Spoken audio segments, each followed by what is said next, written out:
మనశంకర వరప్రసాద్ గారు చాలా బాగా ఓటీపీలిస్తారు.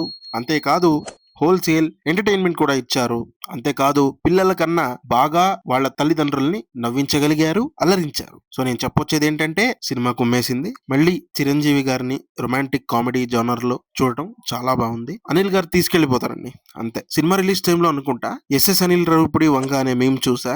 చాలా చాలా నవ్వుకున్నా. నా ఎక్స్‌పీరియన్స్ ఇంకేం చెప్పాలండి. ఫస్టే చెప్పేసాగా. Everything on screen was looking good and great. Anil గారికి థాంక్స్ చెప్పాలి. ఆయన చిరంజీవి గారితో ఎక్స్‌పెరిమెంట్ జోన్‌కి తీసుకెళ్తారా? ఫ్యామిలీ డ్రామాని ఆయన ట్రాక్‌కి తీసుకొస్తారా? కొత్త కాన్సెప్ట్ ఏదైనా తెస్తారా? అనే నా బిగ్గెస్ట్ డౌట్‌ని అందరి హ్యాపీ ఫేసెస్‌తో ఫుల్ సాటిస్ఫై అయిపోయేలా క్లియర్ చేసేసారాయన. సూపర్! ఇంకేం చెప్తాం. పండక్కి ఎంజాయ్‌మెంటు, ఎంటర్‌టైన్‌మెంటు, ఎక్సైట్‌మెంటు ఇవన్నీ ఉన్నాయంటే it's a blockbuster Sankranti అన్నట్టు.